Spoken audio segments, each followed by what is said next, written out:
Everybody, welcome to the Rick or Treat Horrorcast. I am your host, Ricky J. Duarte, and I'm joined today by a very special friend, a very special guest host. Today we are featuring Colin Holmes. Go ahead and say hi, Colin. Hi, everyone. I just have to say that voiceover, that's doing things for me. That's very nice. My very intro? Nice. Yeah. Thank you very much. Yeah, I've been working on it. Nice and enthusiastic. This is only my third episode. Meanwhile, I stay pretty monotonal, so... That's fine. It will be a nice contrast. Well, everyone, Colin is a very good friend of mine. We met, many years ago, a decade ago, working together at the same restaurant. We have the same birthday. We both just celebrated a couple weeks ago. So yes, we do, but I am significantly younger, and I need that to be remembered. Significantly. Like young. I'm young. Is Jason available to record tonight, do you think? No, honey, he died of old age. Oh, God. Hi, Jason. You know, it's funny, you haven't listened yet, but he calls you out on his episode, too. Jason was, for those who don't remember, my first guest host, the Happy Birthday to Me episode. Hopefully I can get the three of us together for a cute little threesome episode pretty soon.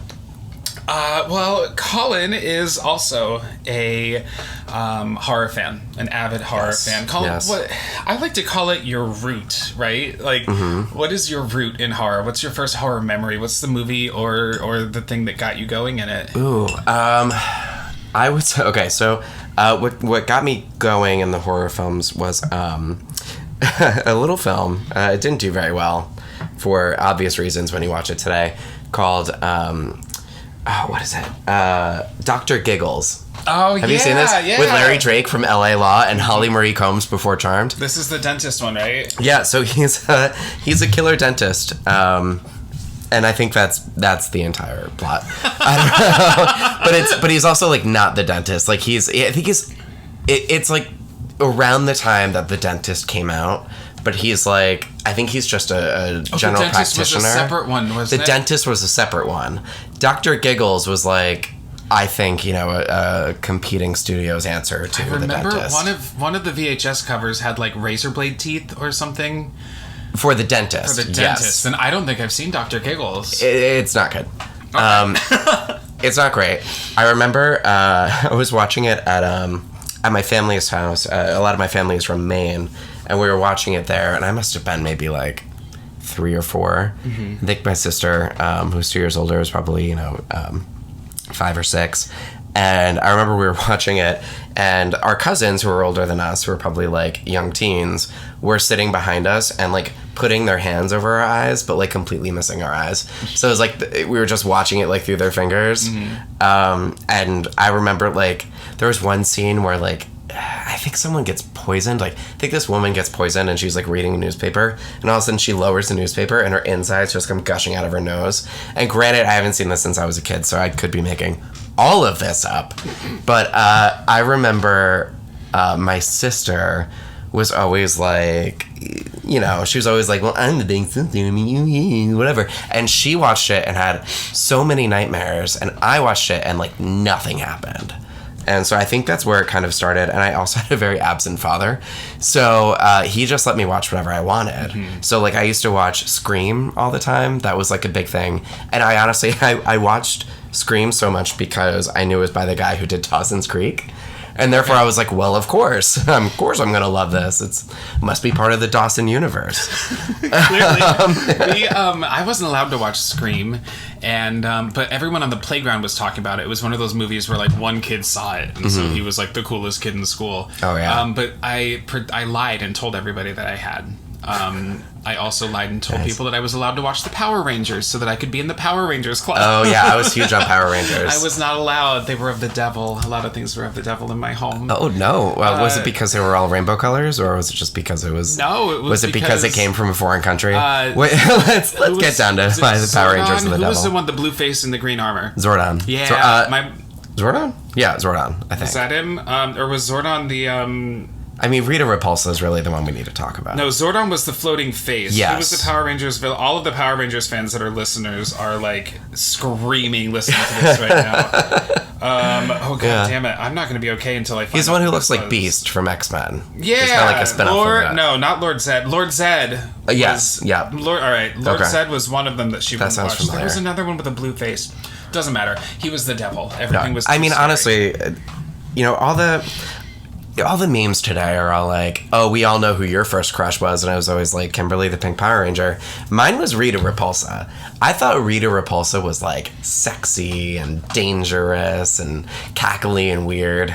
I'm uncomfortable right now. Don't worry about it. Well, you didn't watch it, so if you would like to leave, the door is right behind you. Ooh, I'm not allowed to be in the Power Rangers club. No, sorry. Still to this... Sorry, get your ass off the playground. Ow, man. All right. Well, I think that's a good answer. I need to check out Dr. Giggles. Yeah, for sure. So let me ask you this. Was your week a trick or a treat this week? Ooh, this week. It was both a trick and a treat. Mm-hmm. The treat was that it was both of our birthdays earlier this week. So that was a treat. The trick is all the booze I drank. And that's where it got me. And the subsequent cold that came after it. So currently chugging ginger tea right now. But so it was a little bit of both, I would say. Got it. How was yours? It was a treat. You know, birthday and 1 year sober. Yes, congratulations. Thank you very much. Very exciting. Do we take shots to celebrate? Colin. No. So disrespectful. So disrespectful. That's why you brought me here. That's true. I love it so much. No, it's a great feeling. I'm feeling better than I was a year ago. Let me tell you that. Perfect. Well, what about, have you watched anything spooky or scary recently that you enjoyed or hated? Okay, so I just finished Dahmer. I understand why people are upset about it. Yeah. I understand why people hate it. I loved it because, and this is something that I just feel universally, which I think would be episodes and episodes to talk about, but I feel like the genre is so separate from the accolades that it should be getting, because I look at like dramas, I look at, you know, dramatic comedies and musicals and all these like bigger productions that get so much acclaim for their acting performances, the way that they film it, the cinematography, for any and every aspect of a film. And horror just doesn't get that. Mm-hmm. And so, and I think a lot of it too is because a lot of the content is so extreme that it's really hard to see beyond that. And my thing about Dahmer is that looking beyond how horrible the things that you're witnessing while you're watching it were, both in the program and in real life, it's an incredibly well done show. Mm-hmm. And it's an incredibly performed show. Yeah. And I think the part of Glenda Cleveland, which is played by Niecy Nash. Oh my God, she's so good. She is phenomenal. I've never seen her in a dramatic role before. No, and it upsets me because I think she's going to be looked over in a lot of ways for her performance because of the subject around her performance. Much like Toni Collette in Hereditary, and much like what I predict to happen to Mia Goth in Pearl, which I saw today. Oh my God, we haven't even talked about that. We haven't talked. Oh, it's so good. I was waiting for you to see it. It's such a Colin movie. Yeah, it is. Old timey, a little bit of Wizard of Oz, a little bit of whatever happened to Baby Jane. And totally. Yeah, that's what I said. I loved whatever, Baby Jane and Wizard of Oz and Psycho in a blender. Mm-hmm. You get. Yeah, it was so odd and interesting. Yeah. And I felt like, her performance, of course, carries the film in so many ways, but even without that, just stylistically, it was so fun to watch. Yeah. It was just a fun experience. Palette, the sweeping score, the score. The score? So good. Was not expecting that. No, and it had a lot of, Bernard Herrmann esque moments to it. You know, I was thinking like Vertigo, Psycho. Yeah. Where it's like this sweeping, dramatic score that goes under what is oftentimes kind of a dull scene. Not a dull scene, but like not a ton of action's happening. Sure, yeah. You know, that's right. Like it was like slower scenes. Yeah, it's so in November, because I missed the summer of, this was a gorgeous year for horror and an amazing summer for horror movies. And in November, I kind of want to just kind of play catch up and review the summer horror movies that I loved. Like I'm gonna have to maybe combine X and Pearl into one combined episode, because while it is a prequel, I also firmly believe it is an excellent companion piece. They're completely it could opposite be completely films, standalone, right? Yeah. And you know, I want to cover Nope, and I want to cover maybe Orphan First Kill. I really loved that. The Black Phone was great. And Barbarian, just so many options. I haven't watched those last three yet. Oh my god, get on it, Colin. Barbarian, I've heard, is nuts. Yeah, see it in the theater. Okay. I mean, I'm glad you got to see Pearl in the theater. Yes. Dahmer, I'm only a few episodes in. I cannot binge it. It's really upsetting. It's very tough to watch. Very challenging.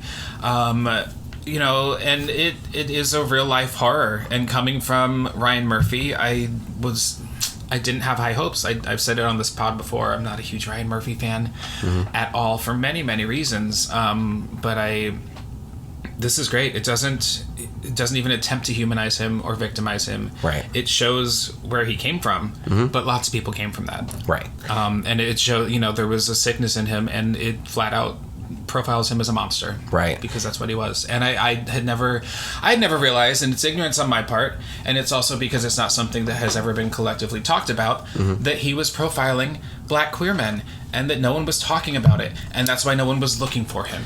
Right. Well, and it's interesting because there are points throughout the series where he actively mentions that he wasn't intending to profile people of color. But a lot of it was, you know, socioeconomic status of the Milwaukee area, where it was like there were pockets that were considered like the ghetto or like the bad area. There were mainly people of color, and he didn't come from an affluent background, so he lived in a lot of those areas. So his connection to those areas was more of like an immediacy. It was just because of the proximity that he was in. It's like if he needed a fix, that's where he was going, and it happened to be these people. Police were not listening, but when people were saying, "Hey, these people, you know, my friend is missing, my son is missing." Like, police were not ignoring it. And because of that, because of that area, and because of what it is, and there's a point where they talk about, I think it might be later on in the show, but they just talk about how bad the building is, and it's like, well, that has nothing to do with that. Like, this is a serial killer. Yeah. Like, he could live in any building. Yeah. And it's really heartbreaking because they really do focus on what could have been done to stop all these things. Yeah. And you see both sides of it, and like what I love is that they don't try to redeem the police officer. There isn't like that moment of like, oh well, we tried but we didn't have the resources, or it's literally like nothing was done. It was an active choice, and this is the consequence of it. And I think that's a lot of the stories that we need to tell, and I think certain people will probably be upset by that, but it needs to be said. And what I really did love about it, and what I also really hated about it, is that it goes so deep into a lot of the victims, like, and certain victims specifically over others, but it goes into their backstories. It talks about them as people. It humanizes them. Yeah. And I think that's amazing. I think when you're telling stories like that, if you're going to do it, it needs to be from that perspective. Right. The issue is, and this is where Ryan Murphy always gets me, it was so graphic and disturbing in what they were showing, because nuance is dead, I guess. It was so... It just completely took all of that away. Like, it didn't matter how deep you're going to these stories when you're seeing their decapitated head in a refrigerator. Right. It didn't... And that's where it felt exploitive to me. Because, like, I think you could have done it in a way that alluded to what happened to them and celebrated their lives, which certain episodes really did celebrate them as people. But then it would end with parts of their bodies being shown. Well, like, you know... and it's just... You think of that versus 2019 Zac Efron in Extremely Wicked, Shockingly Evil, and Vile, where he played Ted Bundy. He was very good. He was very good. Because there's the Netflix documentary of the same name, or I think that's what it was called. It might be called The Bundy Tapes. They were the same director. Yeah. Anyway, and the film is basically a dramatic recreation of this documentary, but it didn't need to show any of those things. Now, the screenplay didn't quite work. Pacing was off, but performances were very good. But also, it didn't need to showcase this violence. Right? We know what happened. Right. And we Dahmer... need to see it. Well, and also, and this is how I feel about American Horror Story as well. And this is how I feel about a lot of things. And if I am invited back to the podcast where I get to talk into this microphone that literally looks like the most popular dick at the Mario Party. It's a pink microphone. It's pink with this like giant foamy gray head. It's strange. Anyway. It's called a pop filter. That's what we call it in the podcast industry. Oh, yeah. wow. Yeah. It's bubblegum pink. It's real cute. Oh, but it tastes great too. So, yeah. Like, American Horror Story, right? Seasons 1 and 2 were graphic, and they were a little in your face, but they were genuinely scary. And the thing that's getting me away from that show is that now it's just bloody and graphic. There's no investment in a thrill. There's no investment in tension. It's just gross. Yeah, I have said the same thing. I think I talked about it on the first episode. The show just doesn't do it for me. Yeah. I think that it caters to... the common denominator of horror fans. It's like very easily digestible in the guise of being avant-garde. Right. You know, but it's gross, and the stories fall apart halfway through, and it just doesn't work for me. You know. But I think it ties back to my overall theme of how I feel about modern horror, which is gory does not equal scary. Of course not. And strange kills does not equal quality. And you know, and we haven't seen it yet because it hasn't been released yet, but I'm sure that's how I'm going to feel about Halloween Ends. Oh my God, so Colin and I went to the movies last night to see the film that we're discussing in this episode, 2007/2009's Trick or Treat by Michael Dougherty, and it released in theaters for the very first time ever this week. This month, and it was I've been waiting years and years and years for this, and Colin hadn't seen it yet, but we'll get to all of that later. We did have to sit through some pretty bad horror trailers, including Halloween Ends, and Colin will be joining me, and I hope our friend Jason as well will be coming in. We need the three of us to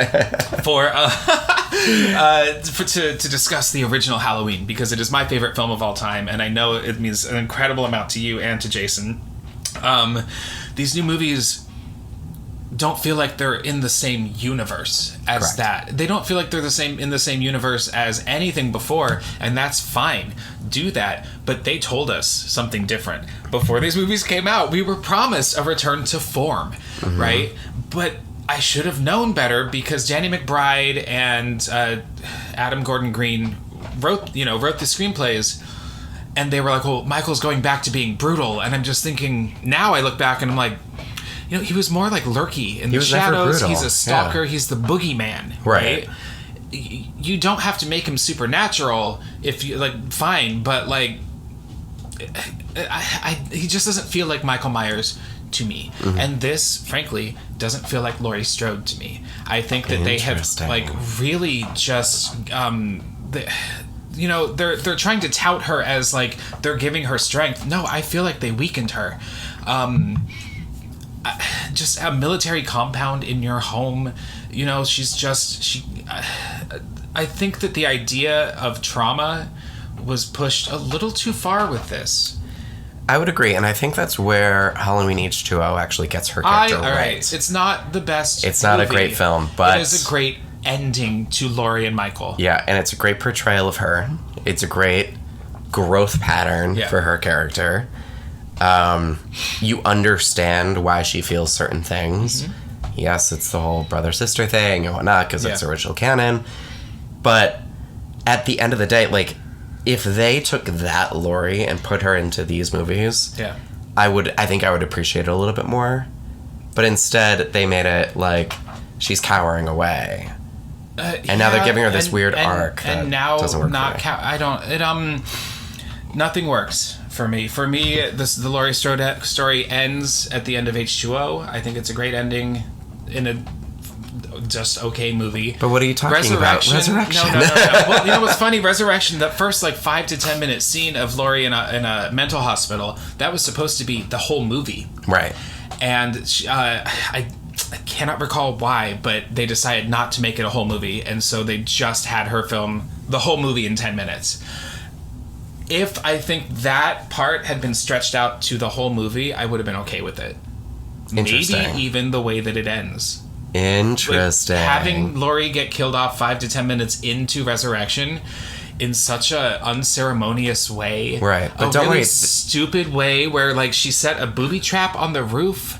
And, like, I just have to be sure. And she, like, takes his mask off, which it looks like in this new trailer she does again. It shows him, he's, like, passed out on the counter, and she goes to take his mask off. Yep. What? Yeah. What? Yeah. Let's get back on track here. But I do just want to say, too, I think what these new movies are also missing are Busta Rhymes. Oh. Yeah, we're missing Busta Rhymes. He called himself, I remember in an interview, he called himself the first person to ever fight back against Michael Myers. And that is not true. It's in Halloween 5, the douchey boyfriend tries to go after Michael. I think it's 4. They're all the same movie. No. I really, no. I enjoy each of them very much. Interesting. And he tries to fight Michael. Anyway, none of it worked. It's also interesting how out of date Resurrection is now with the whole watching a TV show on, like, live streaming, basically. Right. You would think that it was ahead of its time, but it was, like, instantly, like, no longer valid. Yeah, maybe by like the time that, from when they filmed it to when they released it, it was, like, out there. Yeah. We also saw, what else did we see? Oh, we saw a trailer for Pray for the Devil, Prey. It's another exorcism movie, but this time it's a woman exorcist. And it's just, you can tell when you watch these exorcism movies that you can't add anything to an exorcism. Also, frankly, since I stopped believing in God and consider myself a pretty staunch atheist, the stakes aren't there for me in any sort of exorcism story. You know what? So I did watch, this week I watched my best friend's exorcism. It's based on a book that I read a couple years ago. It's the same author who wrote The Final Girls Support Group. Have you read that book? I haven't. It's real good. That's going to be an HBO series. Pretty soon. Charlize Theron bought the rights. I don't know if she's going to be in it, but I hope that she is. Grady Hendrix is this writer. So it's a comic book, kind of funny book.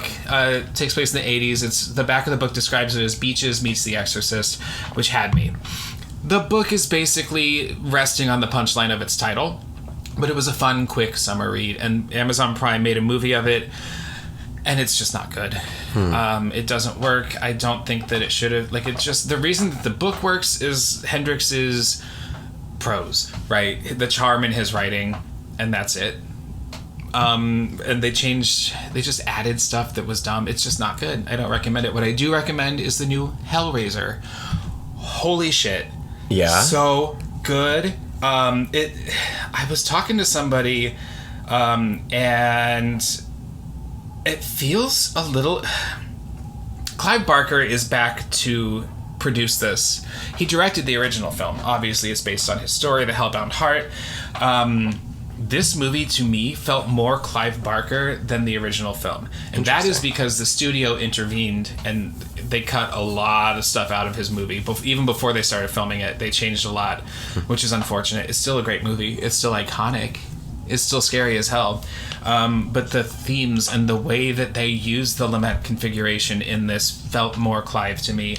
Jamie Clayton is a trans actress who plays Pinhead, and she does a wonderful job. She will convince you. Doug Bradley, the original Pinhead, praised her on social media.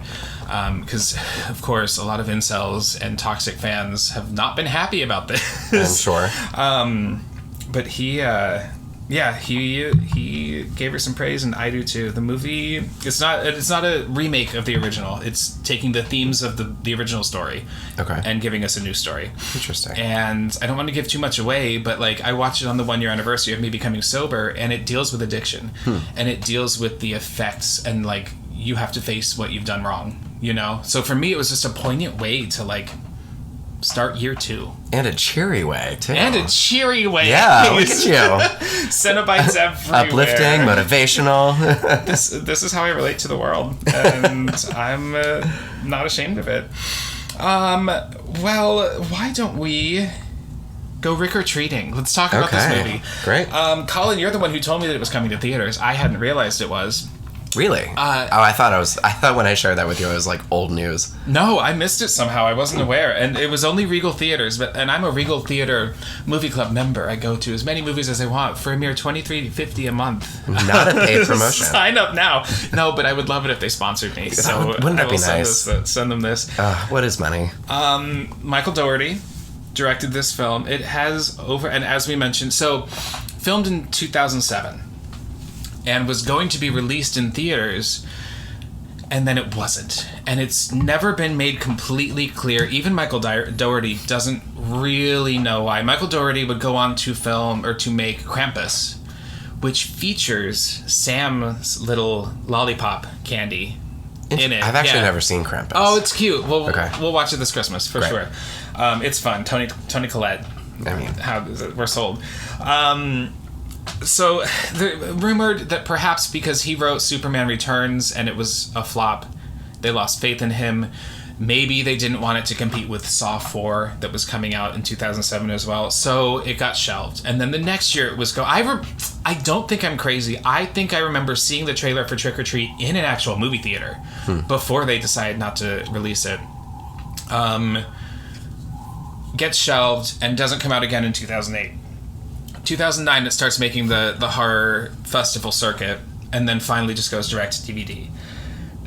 And was pretty instantly a big hit.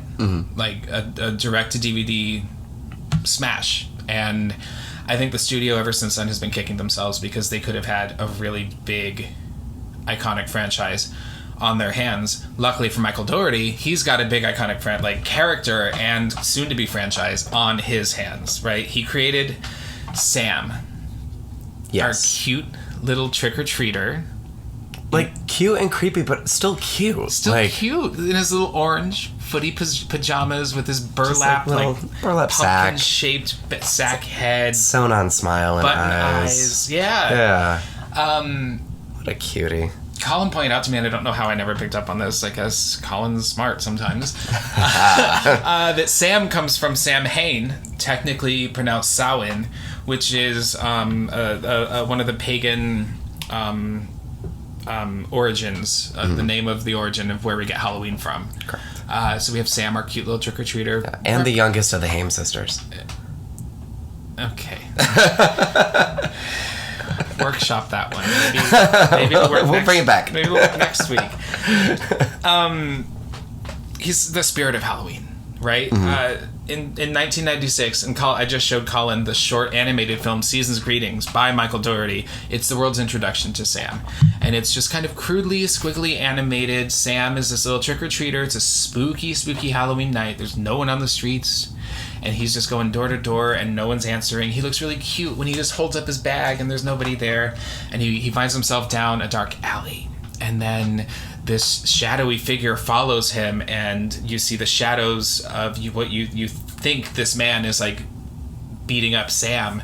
And then long shot pulled away, you see Sam come out of this alley and his little trick-or-treat bag is stuffed to the gills. He has killed and bagged this assailant. And it's kind of cool. Before he goes down the alley, I just noticed at this time there's a jack-o'-lantern and it's not lit. And then after he does that, the jack-o'-lantern is lit as he comes out. Michael Dougherty is all about the details, as we're going to get to in this movie. Yeah, very detail focused. Every time I watch Trick or Treat, I notice something new. And that's a true testament because I have watched it at least once a year, every year since it came out. It's tradition. It's just that damn good. I think it's a true crime to horror humanity that this movie did not get released. And I thought last night watching it, it looked really good on a screen. Yeah. It's just so well designed. It's so well produced. It's beautifully shot. It just feels like a crisp autumn Halloween movie. Yeah. You know? I feel like overall, the way that they were telling the stories and the feeling that I got from it, because it wasn't super gory and it also wasn't like super suspenseful, it was just like it was just really fun, enjoyable storytelling. Yeah. Right? Like, there weren't times where I was like holding on to my breath, wondering if a person's going to make it. It was just more like just really thoughtful storytelling, and it reminded me of Are You Afraid of the Dark? and the way that Are You Afraid of the Dark always made me feel when I was a kid. Totally. Because I wasn't necessarily scared. I was. But I was intrigued, you know, and I wanted to know where the story was going. Do you have a favorite Are You Afraid of the Dark episode? Dead Man's Float. Dead Man's Float? Yes. I don't remember. Give me the synopsis. Okay. So Dead Man's Float. Give me the elevator pitch. It's this little kid. He's kind of a loser, kind of a dweeb, you know, whatever. But he has this crush on this girl and whatnot, and they have a swimming pool in their high school, and they shut down the swimming pool like decades before because a kid drowned in it. So he like petitions to get the pool opened again, I think, and like I think they all come together and do it, but he's like doing it to really impress his girl. And then I come to find out that there's like a spirit that lives at the bottom of the pool that pulls you under. Oh shit. Like when you're swimming, and that's what like killed this kid. And I remember they put out like put like a raft in the pool just so I have like a little date with this girl. And then this like invisible beast was just like punching through it and like trying to pull them out of the raft to drown them. And I don't think I like, man, they talk about Jaws like keeping you out of the water. No, it was Dead Man's Are Float. You Afraid of the Dark? The Tale of Dead Man's Float. I need to look at this one. But I remember, and I hope I'm not spoiling anything, but I remember at the end, the geeky science guy was like, I have an idea, and he like pulled together this chemical concoction that like reacts to the chlorine in the pool that will all of a sudden make this like demon visible. And so they dump it in, and then it's like a skeleton with like bloody rags and like flesh peeling off its bones. Like I would have been less scared not knowing what it was than seeing what it was and being like, fuck that. It's like that. I don't want that in my pool. Was it Pete and Pete where like at the public pool they had this like chemical that when you peed in the pool it turned the water blue so they could tell who was peeing in the pool? Yes. I think I have two favorite Are You Afraid of the Darks. One of them was Fear Soup, where this guy, he's a chef and he sells the best soup in the world, and I think it's like $100 a bowl, which, you know, was ridiculous. New York City prices. New York City prices. Yeah.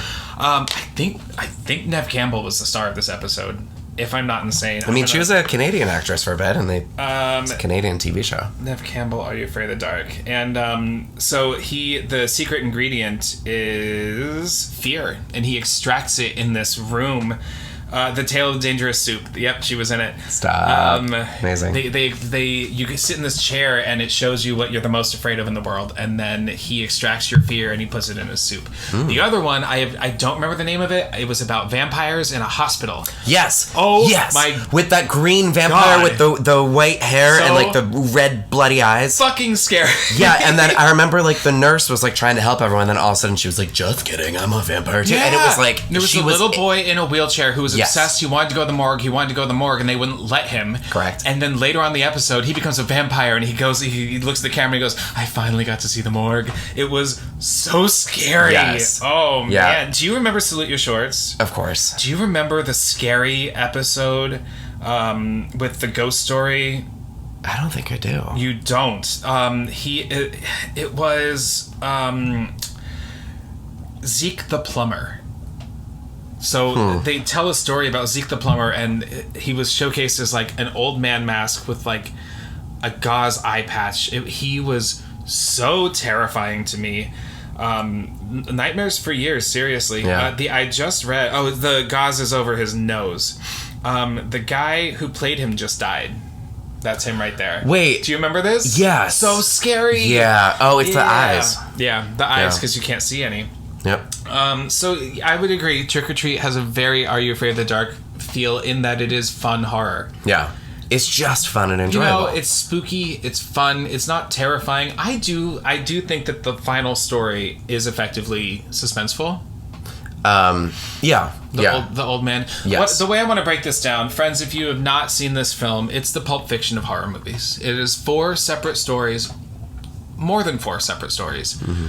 About maybe 5 if you include the opening scene, the cold open, happening simultaneously. And there are brilliant, I'm going to use the word brilliant, clues throughout where that's how you can tell what point in the night you're at. So the first time you see it, you'll see a little girl dressed as a witch dragging a wagon full of jack-o'-lanterns down the street, but you have no idea, you don't think it's anything. Right. until an hour later when you're watching her story happen. Or at the very beginning of the movie, you see a bunch of dead trick-or-treaters running, like walking away from a house, not knowing until the very final moments of the movie why they're walking away from this house. Oh, interesting. It's really, really cool. So that's why when I say I notice something different every time, there's so much in it to notice. I thought, for the sake of consistency, to separate the stories while they happen simultaneously, to just talk about one story at a time. Yeah, I agree. and we'll analyze them separately. Great. And then, if you haven't seen the movie, listeners, if you still go watch it, it'll still be fun, because you might not just watch you know what? If you haven't seen the movie, push pause. Go watch the movie and get the fuck out. And then come back. And then come back. Colin. Hello. Hi. Come back. I need more listeners. Welcome back. It was a pretty good. Thank you. That was a sweaty balls moment. That's what I was going for. Sweaty balls. Good times. Good times. Molly Shannon. It was reminding me of Ira Glass a little bit. Yeah, This American Life. Hi, I'm Guy Raz. So the movie opens with, it's a vintage black and white educational film of like, these are trick-or-treat safety habits. This part was not originally in the script. It was made for the trailer. And I could see that. Michael liked it so much that he popped it into the very beginning of the movie. Emma and Henry are walking home from a Halloween party. Emma's dressed as a robot. Like a cardboard box robot, like really cute, but like like a kitschy elementary school costume. I was expecting them to be like carting a kid, and then that didn't happen. Henry is dressed as like a knight, like an S&M knight. It's just kind of a bad knight. It was like a low budget theme, or an executioner. I don't know. Maybe an executioner. Regardless, it's very clear very quickly. Emma fucking hates Halloween, but Henry really, really loves it. Their house is decorated like to the max. They've got these, like, if you took like a cross and you put a sheet over it to like as a ghost, they have those all over their yard. They have body parts hanging from the trees, orange lights everywhere, and jack-o'-lanterns. Who is the actress who plays Emma? Leslie Bibb. All right, so she looks so familiar to me. What else? Popular. She was the popular sister. I haven't seen her. All right, well, clearly your WB to CW canon is needing a refresh. Yeah, I skipped that part of my childhood. Yeah, she was Leslie Bibb.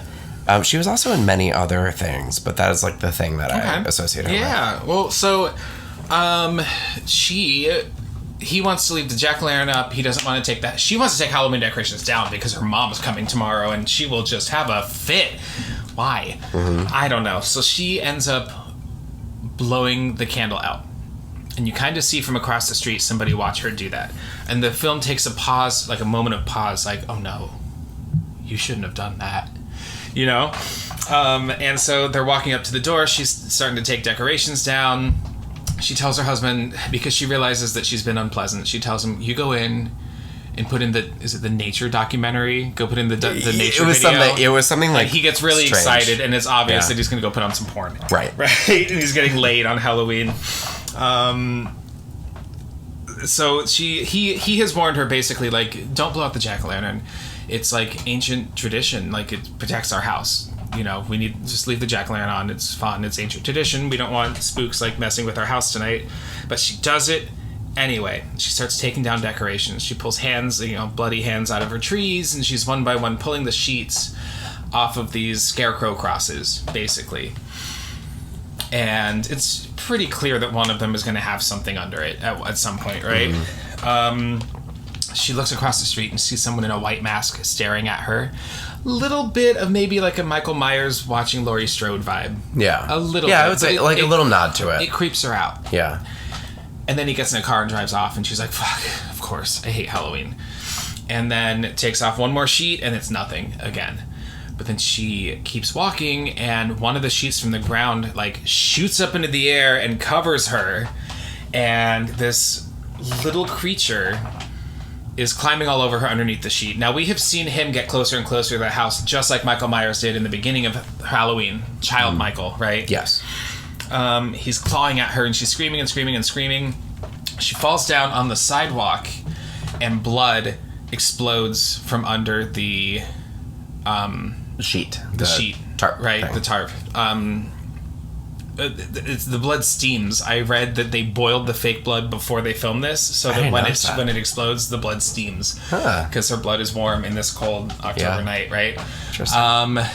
Hours later, Henry wakes up in bed, and he goes to check on his wife, and he goes outside, and there's a sheet on a cross, and he pulls it off, and there is his wife, Emma, and she's got this lollipop with a jack-o'-lantern face shoved into her mouth. That's what Sam used to, like, slit her throat.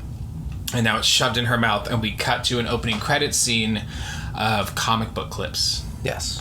Windows and covers of comic book pages and such. Which gives me, like, a Creepshow vibe. Yeah. Right? Yeah. Very good, like, ode to Creepshow, which was also anthology. Yeah. I didn't make that connection. Yeah. And so these little windows and boxes kind of, they, just little previews of what's coming later in the movie.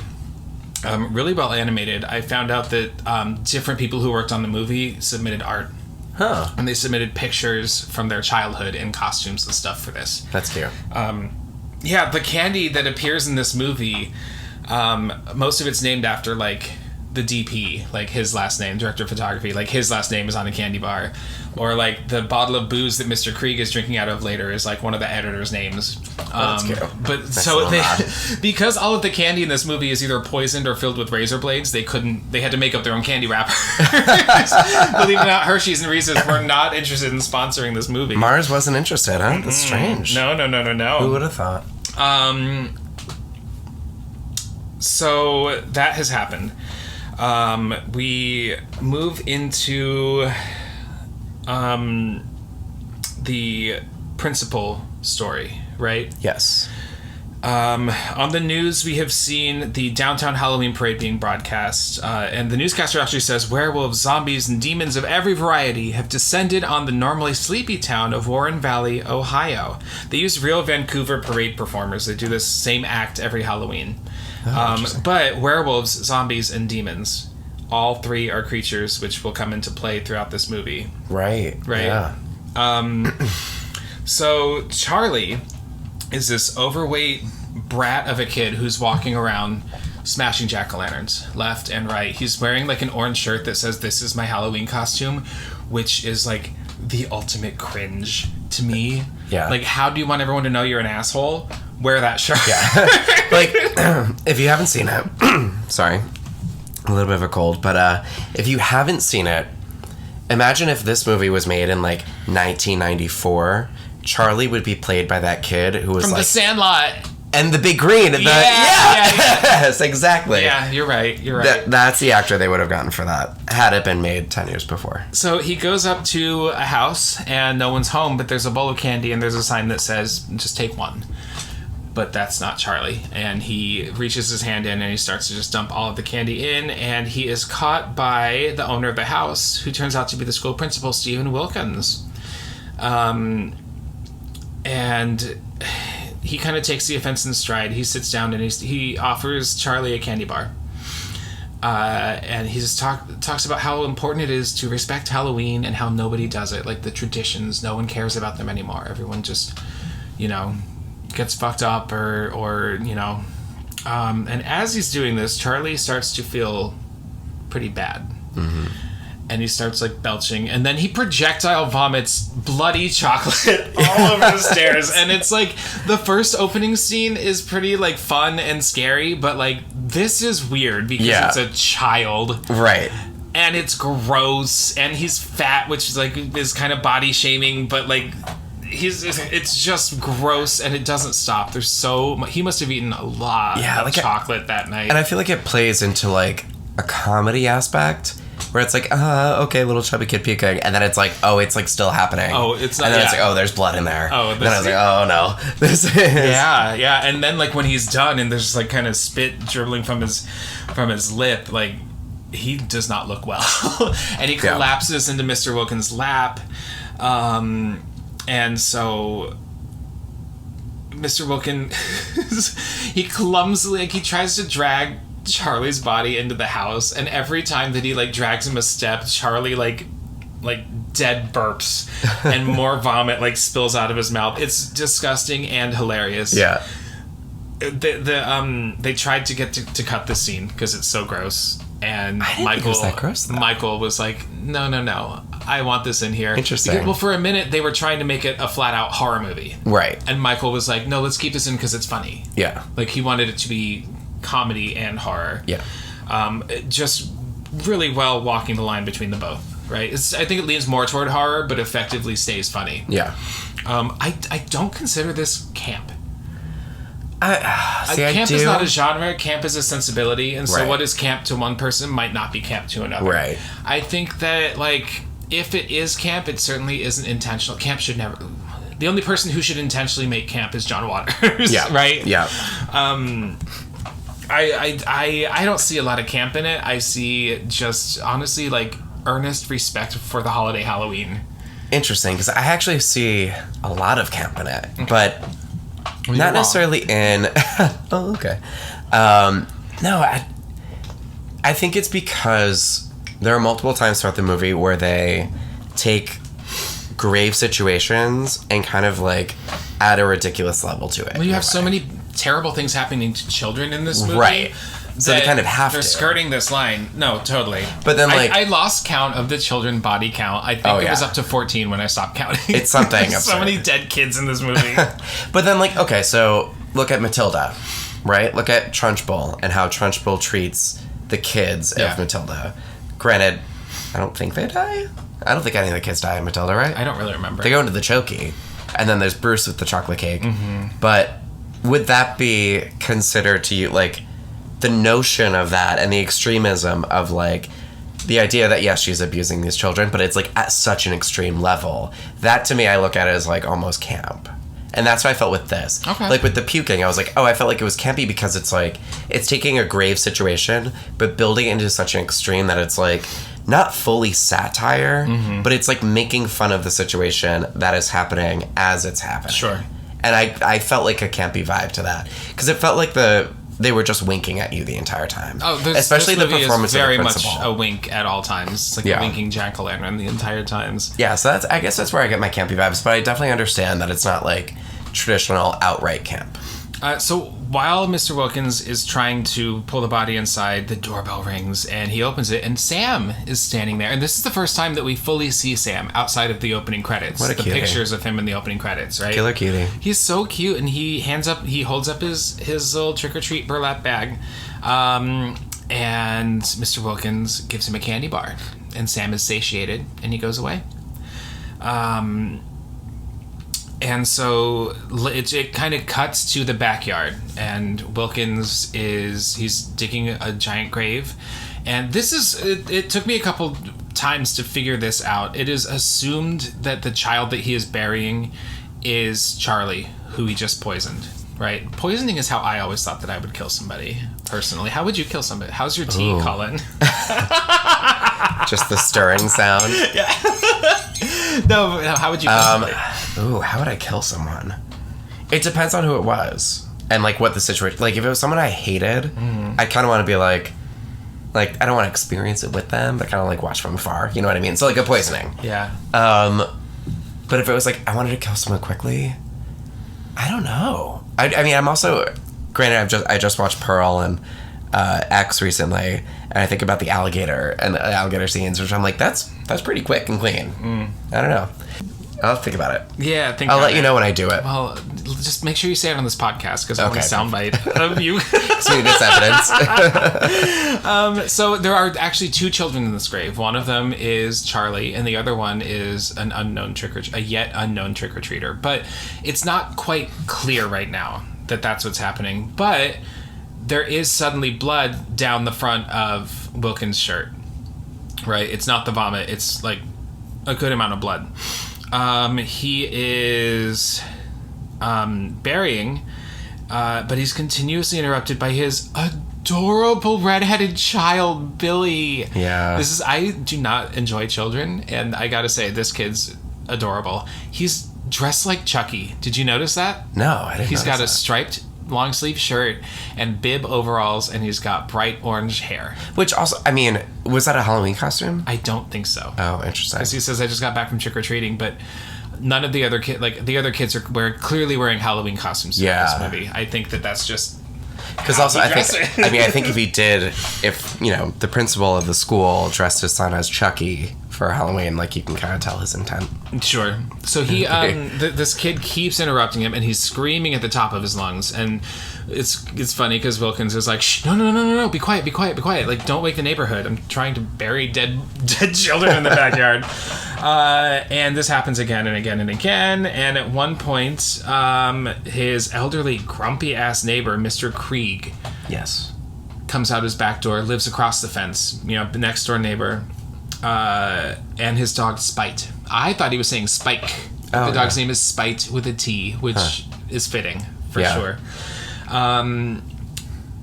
And there's a whole scene where he tells his dog, "Are you done crapping yet?" And a very specific set of lines that are well written because they're memorable, right? Because you will hear these lines later in the movie, and you're like, "Oh shit!" So Wilkins goes. The whole time that this is happening, one of the children that's in the grave starts squirming and screaming, and Wilkins is like using his shovel to try to silence them, and he like steps on the kid's head. And if you haven't seen this movie and you hear us talking about children being tormented with smiles on our faces, just see the movie. And it's all comedy. You'll get it. It's all shtick. It's not for everyone, but it certainly is for us. Gay men who don't plan on having children. So the kid ends up getting beaten to death with a shovel, and then there's no more noise. And as he's walking back inside, he notices the old man in the window of his house screaming for help. And then you see this thing, right? Wilkins first he goes, "Screw you," because he was an asshole, and he was an asshole about Halloween. He tells him keep your kid out of my yard, the little freak. And Wilkins is like, "What are you talking about? My kid's upstairs." Right. We find out why all of this later, and then you see a figure attack him, but Wilkins didn't see it. Right. Wilkins is in the house by now. Oh yeah, that's right. He walks in, and his kid Billy is waiting for him, and he's like, "Can we please go carve the jack-o'-lantern? You have to help me with the eyes." And we see Wilkins grab a knife and hold it behind his back. And he's taking this kid downstairs. And you're worried, oh my God, is he going to kill this adorable child? Is this even his child? What is going on? And they get downstairs. They're walking downstairs. And I never noticed there's just a bunch of, old-timey weird masks on the wall in the basement as they go down the stairs. And they walk up to this table. You can't see what's on the table. And Billy, the little boy, has this look of wonder and magic in his eyes. And he, his dad's standing behind him. And Billy says, "You have to help me with the eyes." And Wilkins takes the knife out and holds it up in the air. And then you see him slam it down. And he makes a weird face. And you think that the child has been killed. But then it shows that he slammed the knife down into the head of Charlie, the fat kid. And he's showing his kid how to carve a jack-o'-lantern with a human head. And that's the end of story one. That's the end of story one. We move on. Not move on. Things are happening kind of at the same time. It's a lot of really smart cuts. Apparently, Michael said this was hell to edit this movie. Oh, I'm sure. And keep it consistent. And you've got different stories that have different vibes going, right? But to make it work. The second story to talk about is the Halloween School Bus Massacre. This is my favorite story in the movie. I loved this story. Yeah. I'm curious about the masks on the wall. Do they have anything to do with... I didn't recognize any of them. Okay, interesting. Because I didn't notice the masks on the wall, so I'm curious. Because we see him wear a mask later in the movie. Yes, we do. So he has a collection of masks. The principal comes back. Yeah. Halloween School Bus Massacre. A group of teenage trick-or-treaters, Macy, Chip, Schrader, and Sarah. They're going Schrader. That was the dude, yeah. I know. They're going trick-or-treating door to door, but they're really interested in just asking people if they can have their jack-o'-lantern. And they say it's for a good cause. UNICEF, she says to one of them, right? Who did she say that to? Wilkins? She says that to... Oh, I think it's... the drunk woman. Yes. They knock on this woman's door, and they know who she is, but she's dressed as a cat, and she is hammered, and she's just wearing a bra and panties with like tights over it, and like her whiskers drawn on are all smudged, and this woman could not possibly be more drunk. But I wish she came back in some way. There should have been more with her. Yeah. I wonder if it was like one of the kids' parents. Well, or something. I will tell you this. Okay. Behind her, they hear a lot of adults hooping and hollering. This is clearly a wild grown-up party. Yes. And a guy dressed as a hot dog is like humping a person dressed as a pig who's twerking, right? Yep. And then the kids walk away, and he got one of the kids, Chip, goes, well, there was a hot dog butt fucking a pig. You see that hot dog costume later at the bonfire scene. Interesting. Yeah. So, like, it at least sets something else up to be. Do you think it's later. like all of the parents of the kids who are now getting in trouble? Like, are they're probably all, at this party. Yeah. That would have been something that we could have added. That's very I think. hocus All the pocus. kids who are in trouble right now, their parents are off drunk and being weird. Mm-hmm. So they go to pick up this girl Rhonda from her house. They drop the R slur a few times talking about Rhonda. Rhonda is very much an introvert. It's unclear if she is meant to be perhaps somewhere on the spectrum. But she is introverted. She's dressed as a witch. They call her, one of them calls her, I think Emma calls her, not Emma, Macy. I'm sorry. Macy calls her the R slur. And then someone else says, she's not the R slur. She's an idiot savant. Which I never noticed before. She's an idiot savant.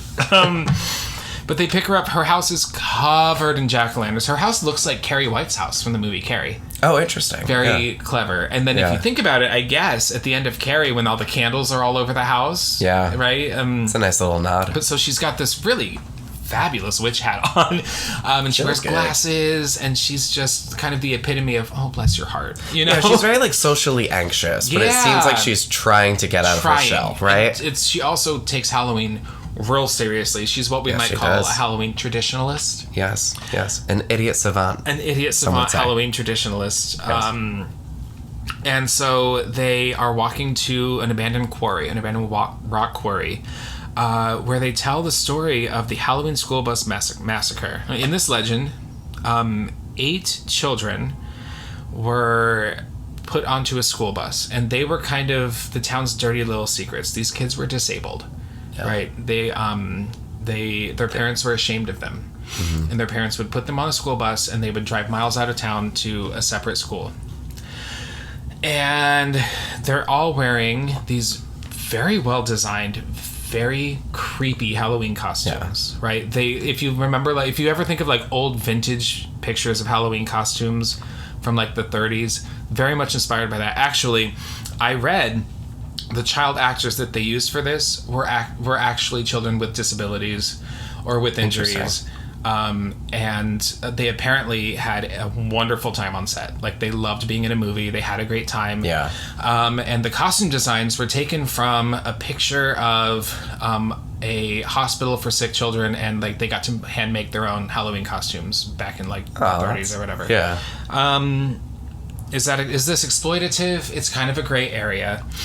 I think then it wasn't. Like, when you look at it. Cast, like, they're not casting abled actors to play disabled characters, but is this exploitative of, you know?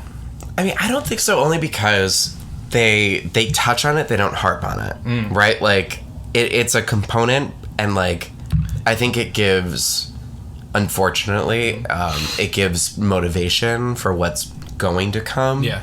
Or it gives, like, backstory, I guess, not necessarily motivation, but, I don't think it's exploitative because, and also, too, you know, when she keeps saying the R word, it's frowned upon by everyone on screen, and they keep saying don't say that. Sure. So it's kind of like they established their feeling on it and what they're portraying. And whereas if it were made today, they just wouldn't even use the R slur.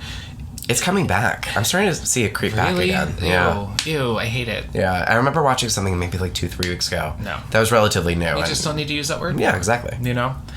So this whole sequence is a flashback in, like, really beautiful orange sepia tones. I love the transition from, like, Macy is dressed as an angel, and kind of, like, you see feathers fall, and then fall leaves, and then we, like, whoosh into orange sepia toned 30 years ago. Yeah. One of the cars that's next to the school bus is a 1958 Plymouth Fury, a.k.a. Christine from the Stephen King book and movie. A nice little ode to Mr. Krieg, the old man in this movie, is designed to look like John Carpenter. I could see that. Totally. Yeah. Right? Huh. It was the actor's request.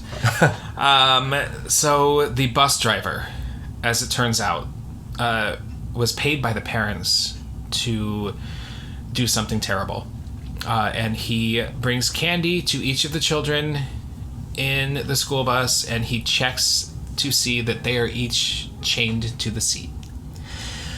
Before this happens, the little boy dressed as a vampire, he's counting all of the house numbers as they drive past. And the bus driver makes a different turn. And the vampire boy notices it because the house numbers are not what he counts every single day, right? And so he's like, wrong way, wrong way. They get to the quarry. Bus driver gives each of the kids candy and checks their restraints. And the little boy, the vampire boy, gets out of his restraints and goes up to the wheel. And he's like, go home, we have to go home, we have to go home. And accidentally drives the bus off the cliff down into the rock quarry. And these poor children perish. Which was what was going to happen to them anyway. Right. And it is assumed that the bus driver, no one knows what happened to the bus driver, basically. We come back to modern day, and Macy says, we're going to bring these little kids jack-o'-lanterns and commune with these spirits and maybe set them free or some shit like that. Rhonda's uncomfortable. She doesn't like any of it.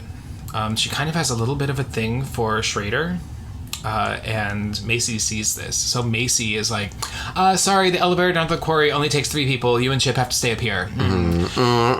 Because she wants Schrader for herself. But also, with a name like Schrader, I'm sorry. It sounds like he sells bologna on the street, well, that's probably, had he survived this movie, what he would have ended up doing.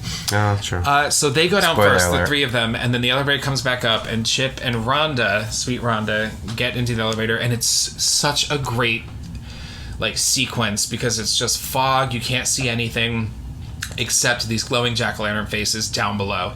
And as they lower down in the elevator, we hear the kids down screaming.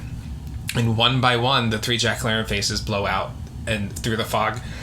And it's really cool. And then they get down there, and Rhonda slowly steps forward. Chip is like, I'm staying in here. I'm staying in the elevator. I'm way too scared. And Rhonda's like, we have to go help them. And she gets down to the water, and there's a mask in the water that is not one of the masks that the 3 kids were wearing. It's actually one of the masks that one of the school bus kids... Oh, the school bus is sticking out of the water. When it went down the quarry, it was nose first. When she goes down, it's nose up. I noticed that last night. It's inconsistent, but it's a better image of the front of the bus sticking out of the water, you know? Yeah. Plus, I guess if they're ghosts, they can do whatever they want with their school bus. So... They wanted a better view, so they just flip it around. It's like, look at the sky.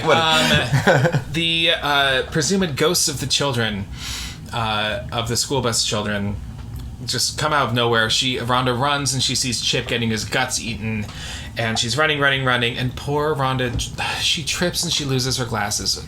Listen, can I tell you, when I watch Scooby-Doo episodes and Velma loses her glasses, I don't know why this trope in movies of someone losing their glasses breaks my heart. It breaks my heart every time. And Rhonda kind of has a Velma. You wear glasses. I am wearing glasses Ricky. right That's now. That's why. Rhonda almost has a Velma type voice. Yeah. Right? Did you notice that? Mm-hmm. So she's doing the whole feeling around. My glasses. I can't see without my glasses. And she's like, fuck this. And then she stumbled into a woman's bed, and it was great, and we love it. She starts running, and then she crouches down, and she's screaming, and these ghost kids are getting closer, and then they start to realize, oh my god, this is gotten serious. But then Rhonda falls backwards and knocks her head, and she passes out. And then when she comes to, starts running and screaming again, and these ghost kids take off their masks, and it's Macy, Sarah, and Schrader, and they've pulled an elaborate and shitty prank on her. Yes. Right? And her heart is, you see it in her face, that not only is she traumatized, she's really upset. One of them says, are you okay? And she's crying, and she's like, no. And she, sinks into Schrader, and he's just kind of reluctantly holding her because she is just, how could you not be terrorized? Yeah. So one thing leads to another, and Rhonda makes her way back to the elevator to go. It's like a cage elevator. And when she does this,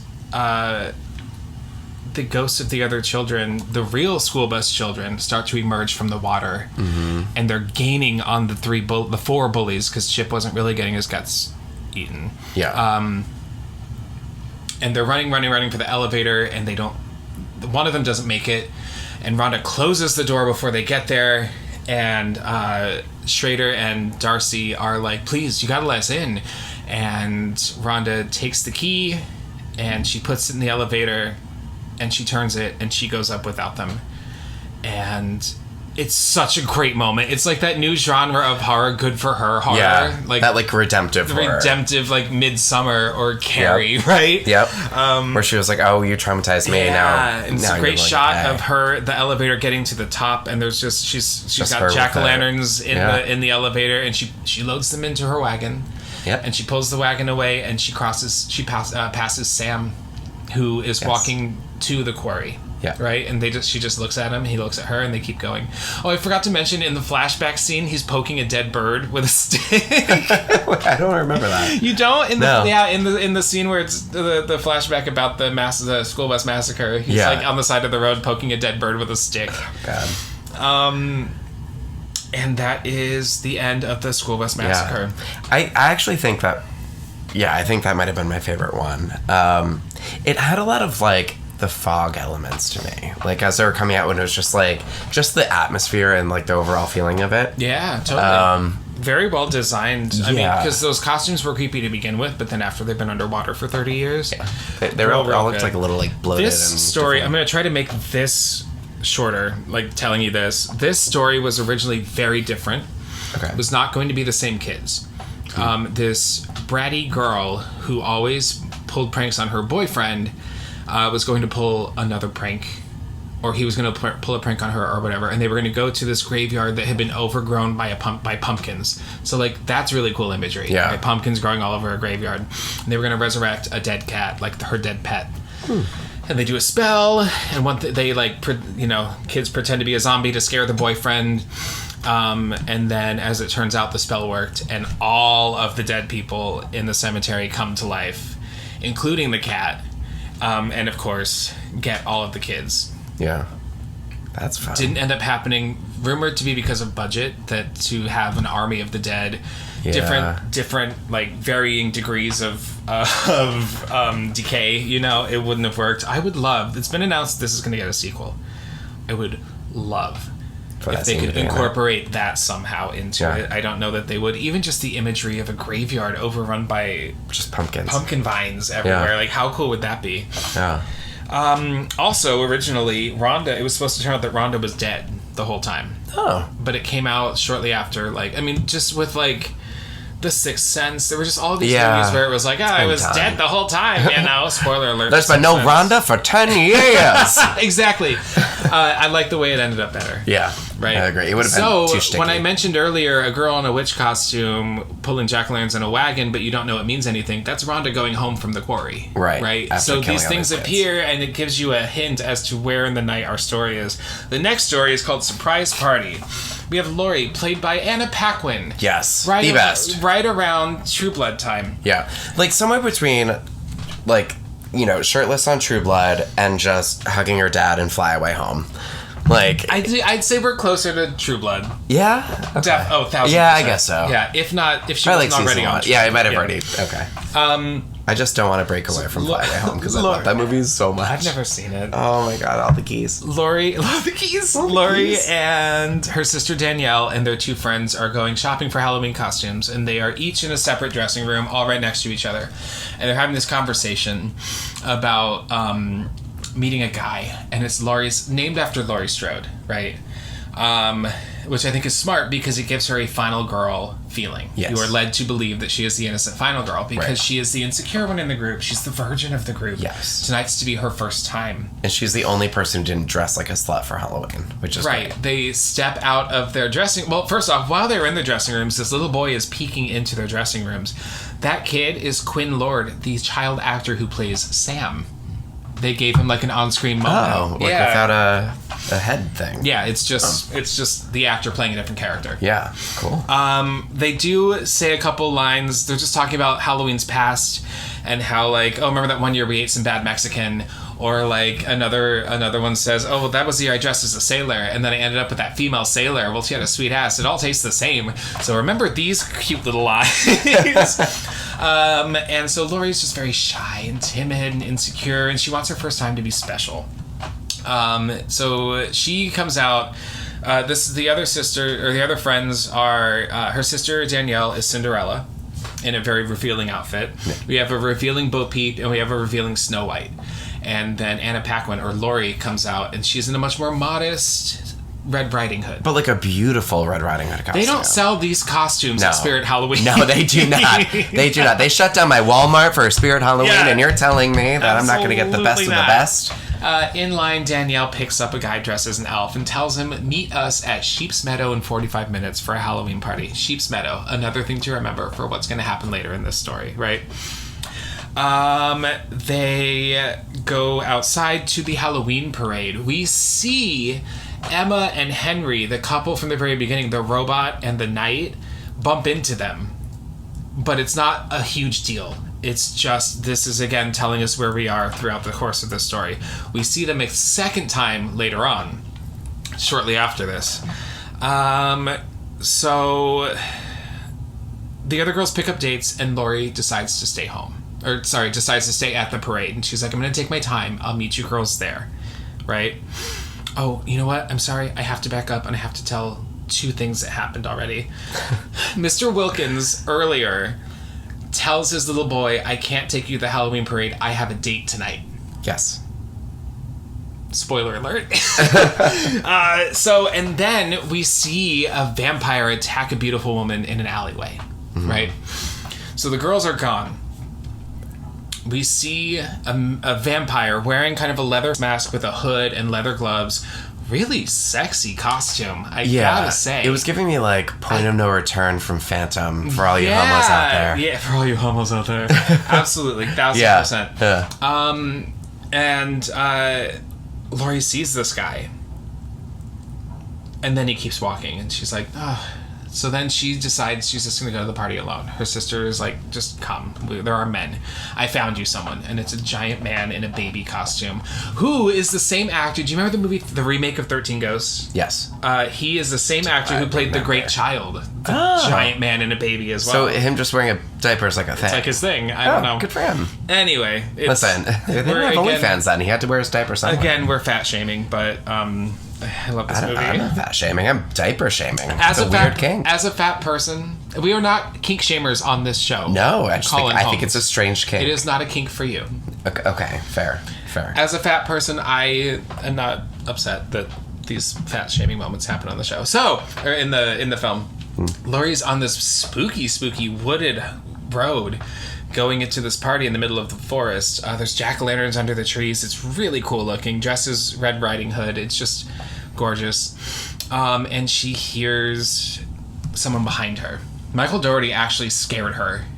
So her turnaround and like shriek reaction is real, and she wasn't happy about it apparently. Yeah.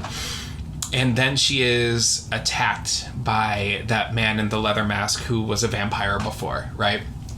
And just as he goes down on her neck, we cut to the sisters who are partying around, the sister and her friends who are partying around a bonfire.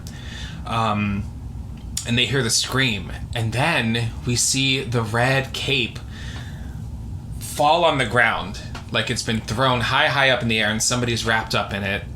And they go and they open the cape and the masked man is in there. And then Laurie walks out, and she's no longer wearing the cape, and suddenly her costume is very sexy, and suddenly she's carrying her way in a very different, confident way, and she's like, sorry, I'm late. Her hair's down. Yeah. It has that, like, beachy, wavy curl that she hasn't showered in a few days. I don't think Anna Paquin has ever looked sexier than this scene in this film. Yeah. And she's like, sorry, I'm late. Somebody bring me a beer. Like, it's time. And it's, more of this, like, it's my first time stuff.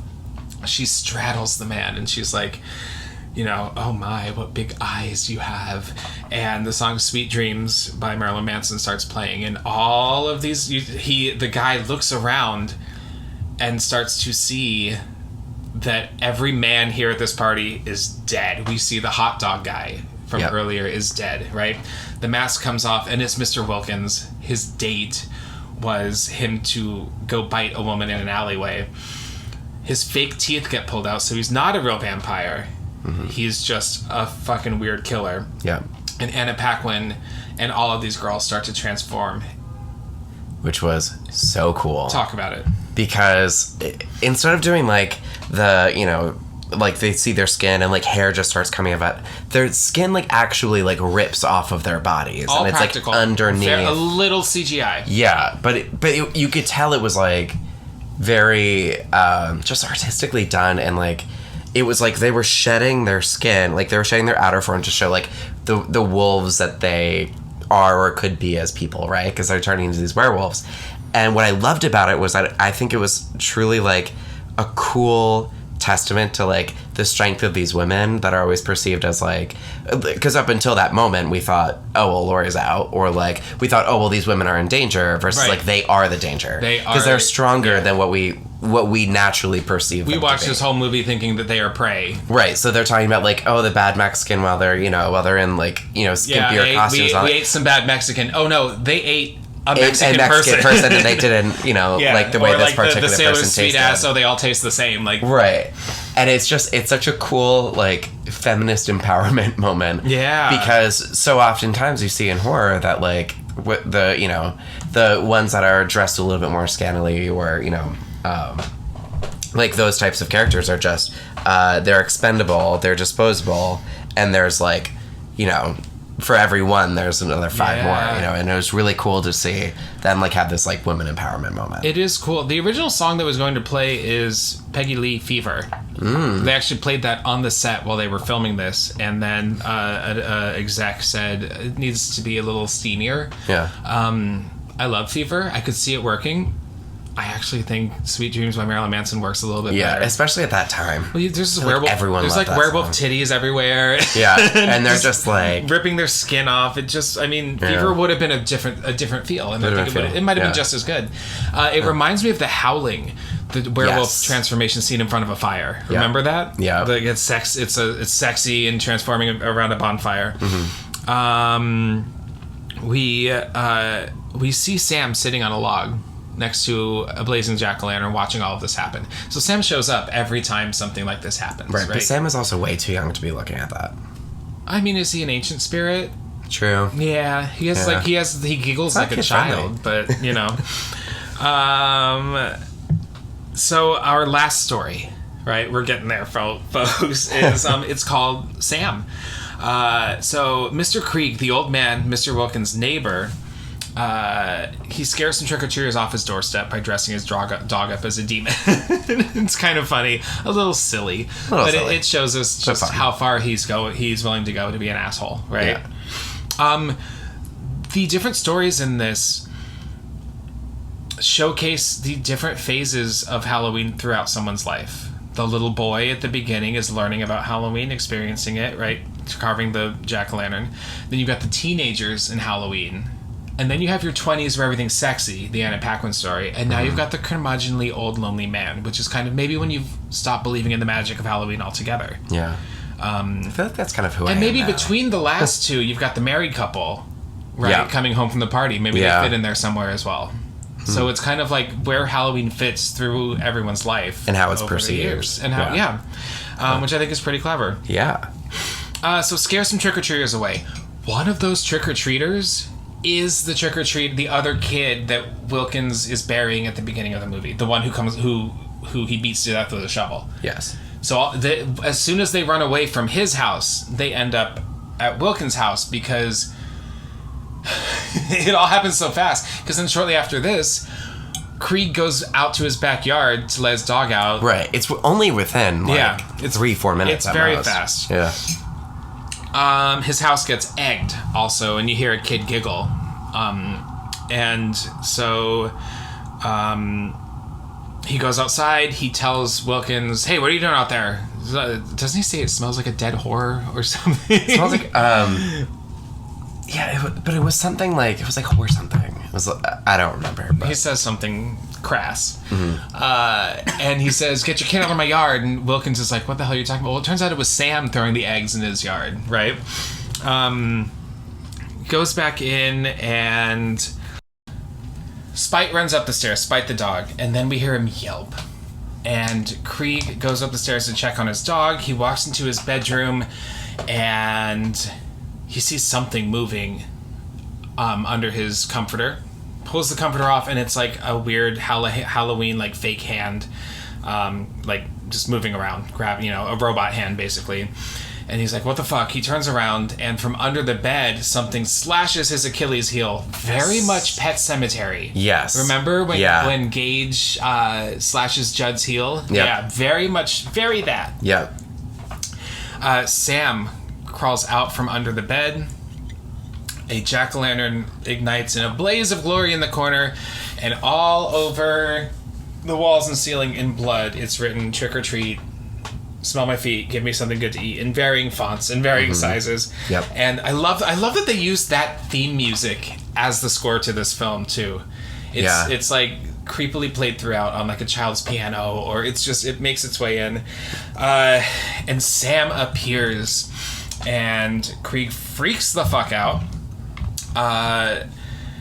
Runs out the door and falls down the stairs because... Oh, no, I'm sorry.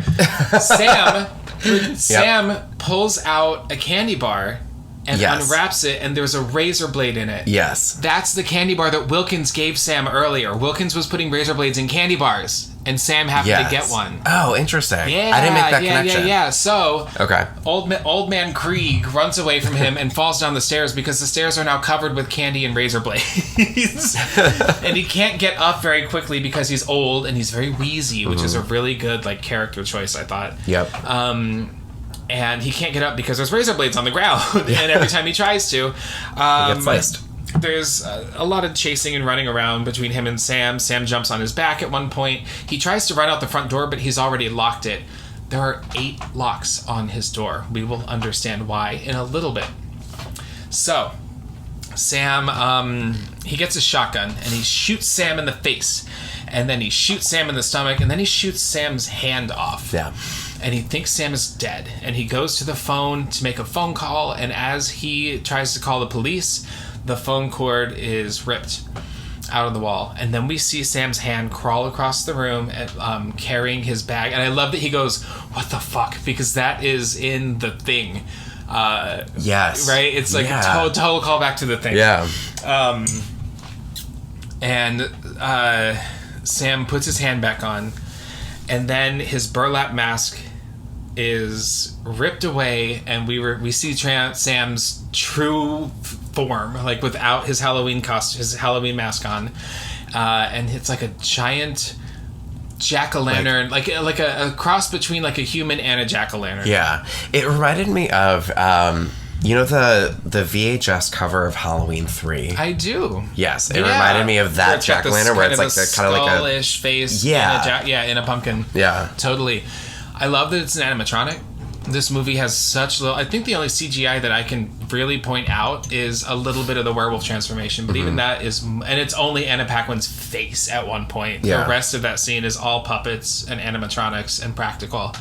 And I don't know. I love this design for Sam. Yeah, I think it's very... it's very traditional, like, Halloween lore, right? Like, yeah, it's what you want it to be. Yeah. It's not blood. He's not like a disfigured, person like Jason is without a mask. Like, he is a living gourd. Yeah.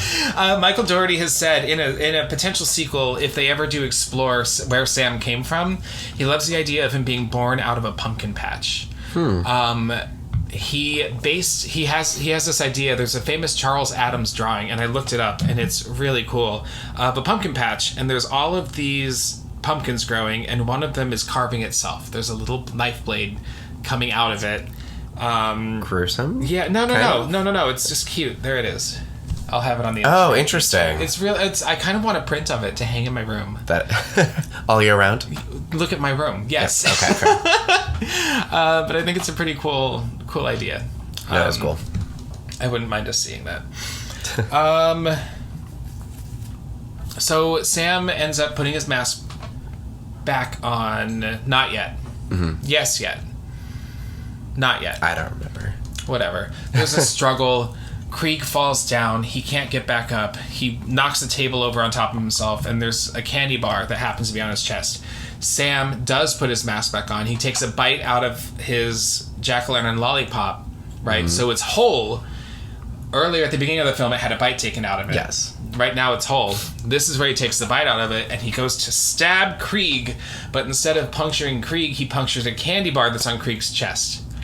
And Sam looks at it, and then he takes a bite out of it, and then he walks away. Yeah. Why? Because Krieg followed the rules of Halloween and gave a trick-or-treater candy.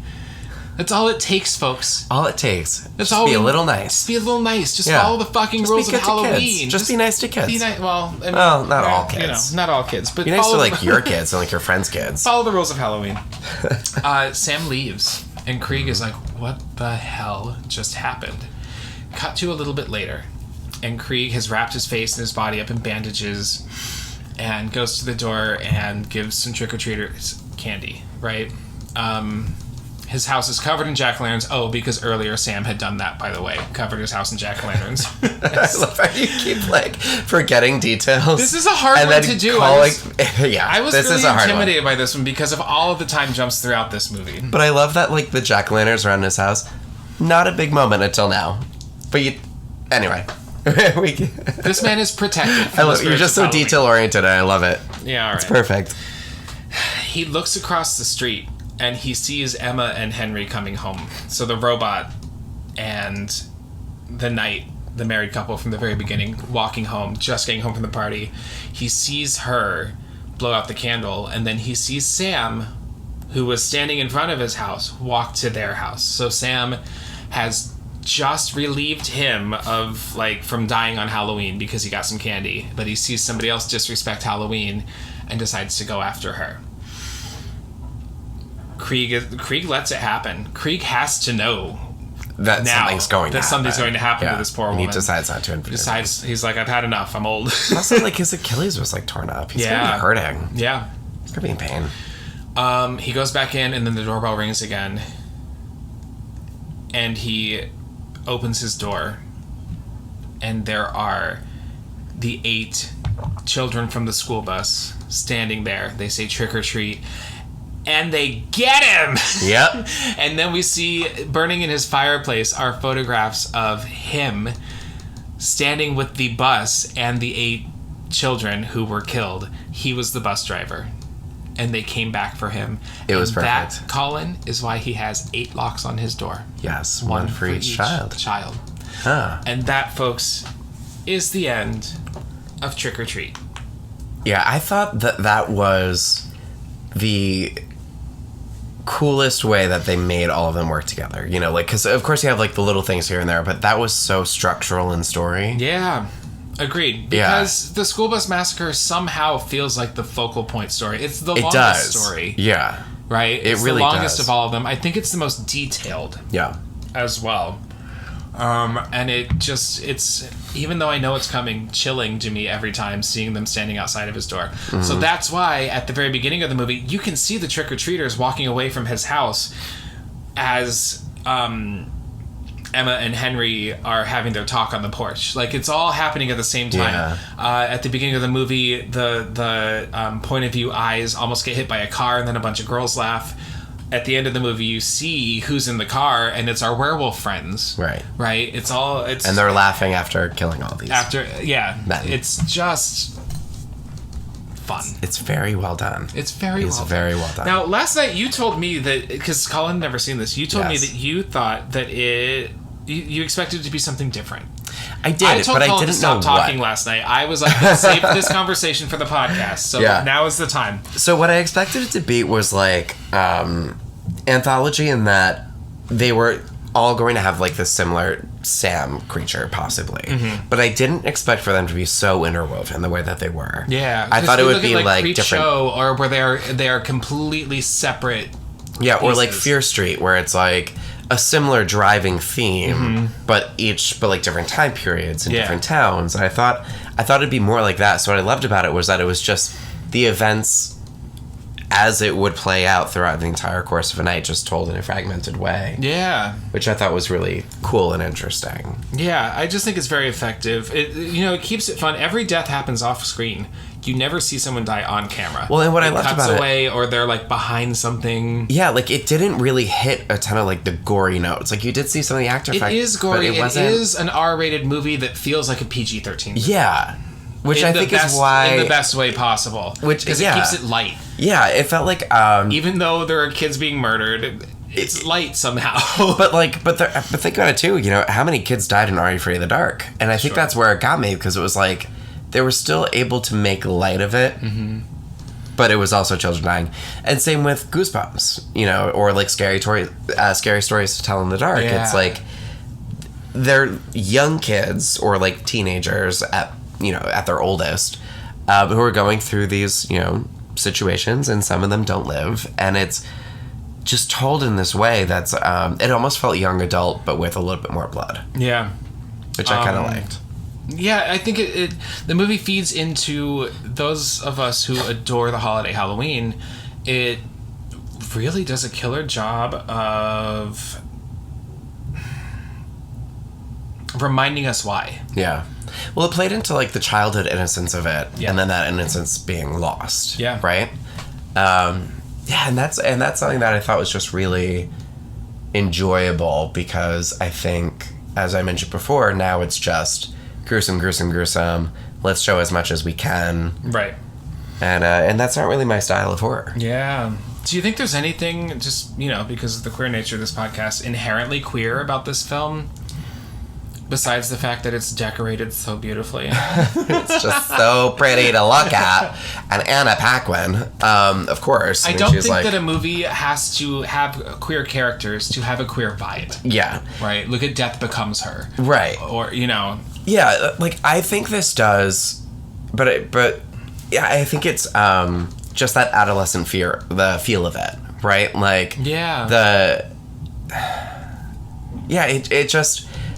felt inherently queer to me that... If not queer, I see how queer people do like this movie, because we do, you know? But I feel like it just had that feeling of, like, the joy and love and magic of something that you have just kind of getting taken away, and I think that's oftentimes a queer experience. Yeah. And it's a universal experience, of course, but I feel like queer people tend to relate to that more. And I think a lot of that comes through, like, transition of, you know, being in a closet to coming out, or like finding out who you are, finding out more about the people around you. Sure. And that could, you know, be anything from how people react to your queerness, how you feel before coming out versus after coming out, when you're walking into a room full of strangers, and that fear, that uncertainty kind of played into this in a way, and especially with Rhonda, I felt that quite a bit. I was going to say, I was so severely bullied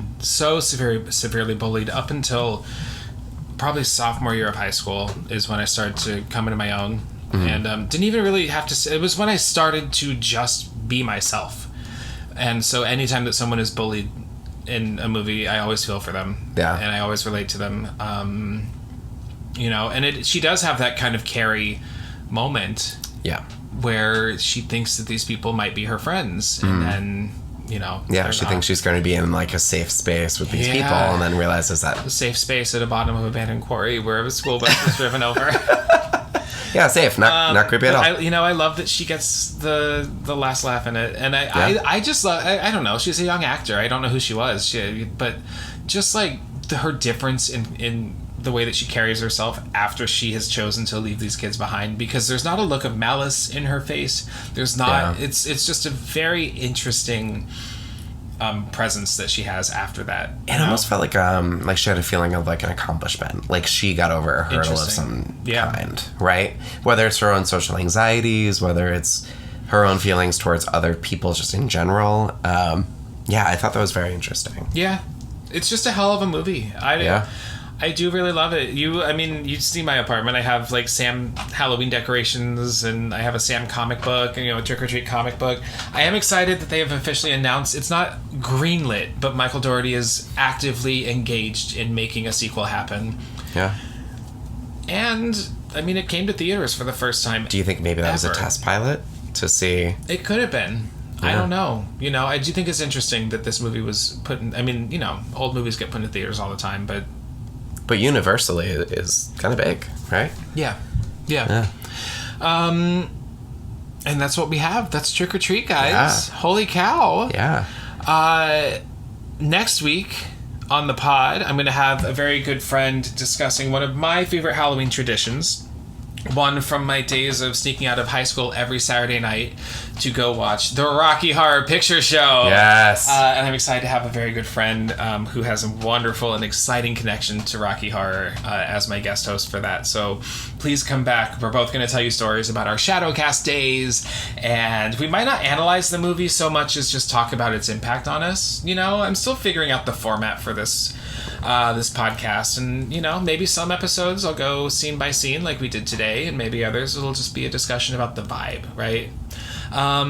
But Colin, do you have any projects you want to plug, or do you want people to follow you on social media? No, that's fine. I know you hate attention. Feel free to follow me on Instagram if you like. My handle is HolmesSlice88.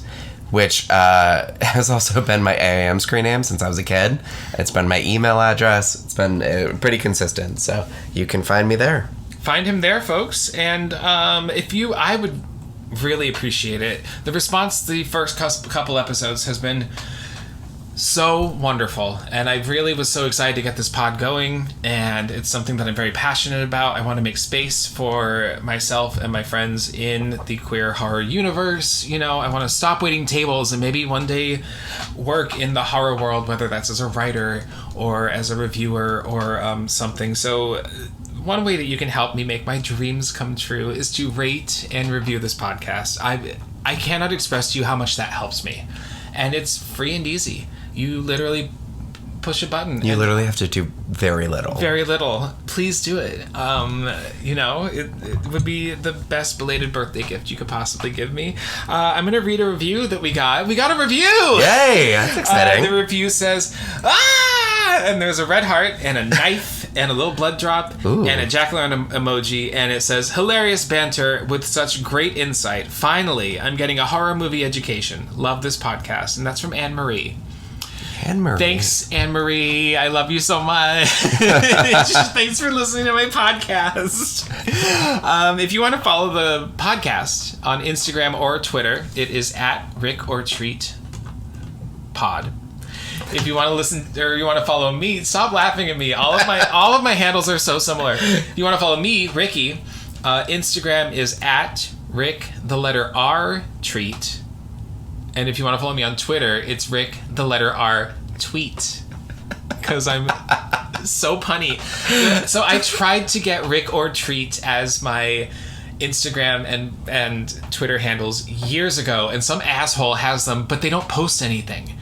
That's the worst. It's so annoying. So and then I thought Rick Treat, but it just doesn't make sense. So Rick R Treat. I embraced that because of the movie we're watching. Yeah. I actually this month I thought about reviewing this movie and the 1984 film Trick or Treat about punk metal bands. Yeah. And in addition to that, Trick or Treats, which is a slasher movie. Huh. And I was going to do a different one every week, and then I thought, that's a lot. That's a lot. It's going to get confusing. Yeah. So we didn't do it. Actually, Trick or Treat was one of the potential names for the movie that we watched, this movie that we just talked about.